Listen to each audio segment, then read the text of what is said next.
goodness of God in every season.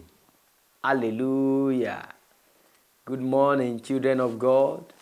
Welcome to another moment of glory before the Lord on Glorious Vision Television of the Apostolic Church on this program, Restoration Today.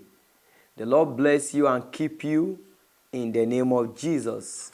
Let us pray. O God, our Father, we return all the glory unto you, Lord, for this great privilege to be alive today.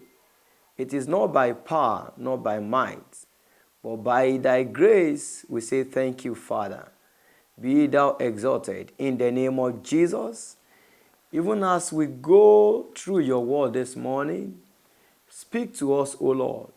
Bless our souls and let there be liberation through your word. Thank you, Father. In Jesus Christ's name have we prayed. Amen. The goodness of God in every season. Our text is taken from the book of Psalm 31. Psalm 31 verse 19.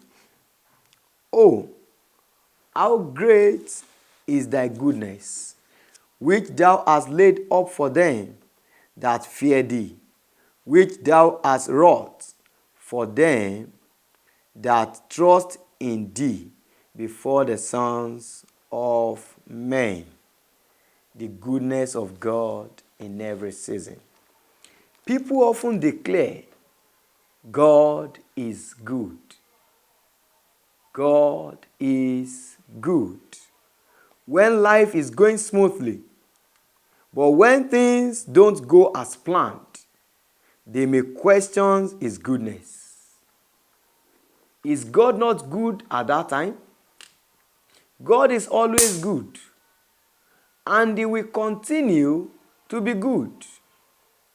God is not only good when things are going the way you plan it, when things are moving smoothly, when things are going on as planned. He is also good even when things are going contrary to your own plan, but it is according to the plan of God. It may not go the way you plan, but it is going as the plan of God. Hallelujah. Yet, because God alone is truly good, only He can determine what is best for each of us. Because we serve a God that is good, He is truly good, and He knows what you deserve at each time, in each of the day. He knows what befits you. His plans stands and sure. Some of his gifts come in forms we would never choose for ourselves. You know, as human being, humanly speaking, when you are asked, what do you even want from God? Nobody will ever want suffering. Nobody will ever ask for sickness. Nobody will ever ask for one bad thing or the other. But I want you to know that the gift of God comes in some ways, in some forms that we cannot even choose for ourselves. But He knows that these experiences helps us grow in faith. These experiences helps us to grow. It develops us in faith. It makes us to be well rooted in the Lord. It makes us to be stronger in faith, obedience, and endurance. Let us consider how God's goodness is expressed. How God's goodness is expressed.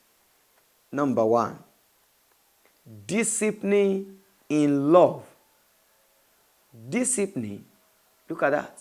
In what? In love. God's love is unfailing. it doesn't fail.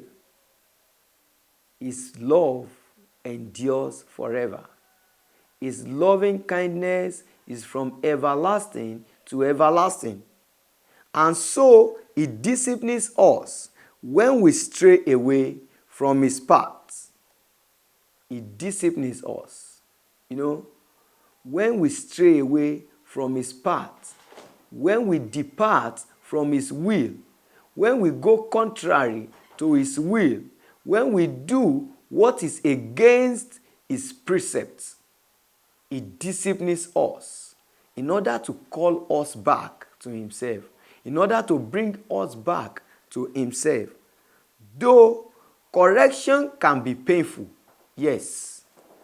When we were in school, primary school, secondary school, when the teacher gives you maybe test or class work to do, and unfortunately you fail the exam or the test, and the teacher will tell you, today, because you failed this work, I will be giving you 10 strokes or 5 strokes. Many of us will say, this teacher is so wicked. This teacher is so cruel. Not that he is wicked, but he wants us to understand. He will want us to know what he has given to us after so many examples and so many classwork. Shout hallelujah. So what are we saying? Correction can be painful. If God wants to correct us, he wants to bring us back home, he can use series of ways, series of things to correct us and bring us back to himself. It ultimately yields his peaceable fruit of righteousness. Let's look at the book of Hebrews chapter 12, verse 11. Hebrews 12, 11. Now, no chastening for the present seemeth to be joyous, but grievous. Nevertheless, afterward it yielded the peaceable fruit of righteousness unto them which are exercised thereby.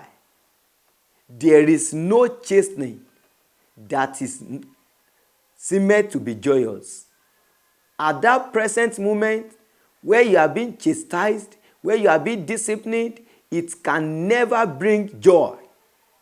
But on the long run, in the future, the peace therein will comfort. And you will know that all this is for your own good. Hallelujah. Number 2, how God's goodness is expressed. Wise limitations. Wise limitations. The world offers fleeting pleasures that often distract us from God.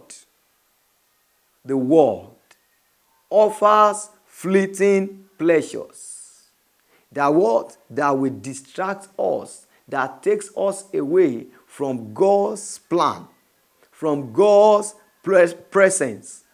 In his wisdom, the Lord lovingly withholds these things that would be harmful to our spiritual life. It is within the capacity of God to bless everyone, to make everybody millionaire, to make everybody billionaire, to make us wealthy, but he will not. Why will he not? Because if he does, many will stray away. Many will even deny him. Many will even leave God's presence.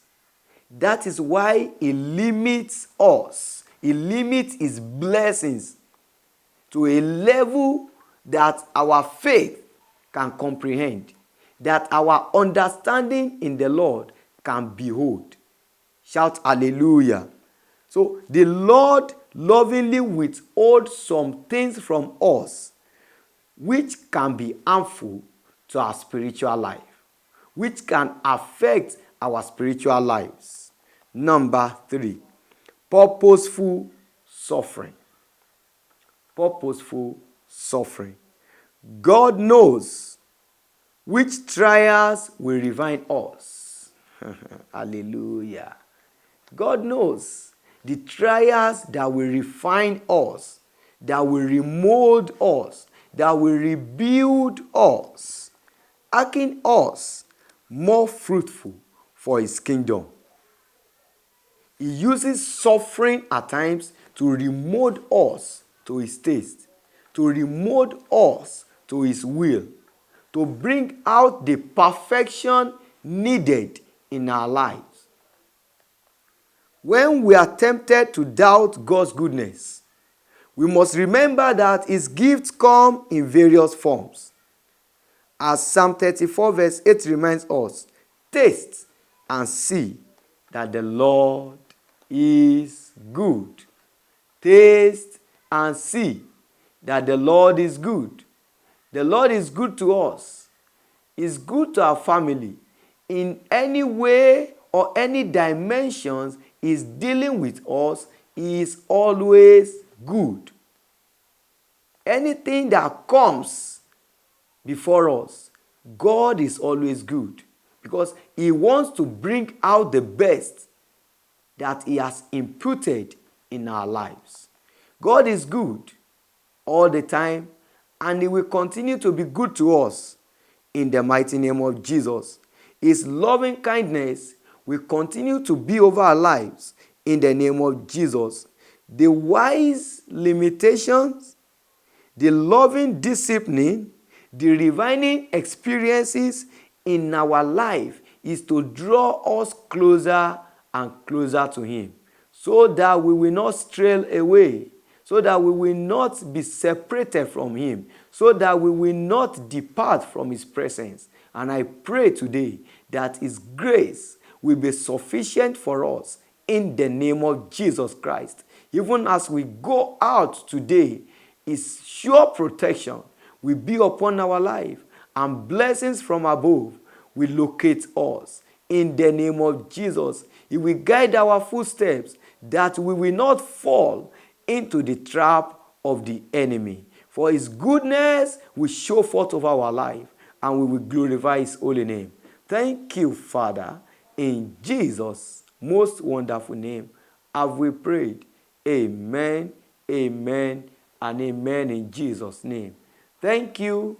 The Lord bless you. It is well with your soul. Let's meet again on this same program, on the same station. The Lord be with you in Jesus' name. Amen.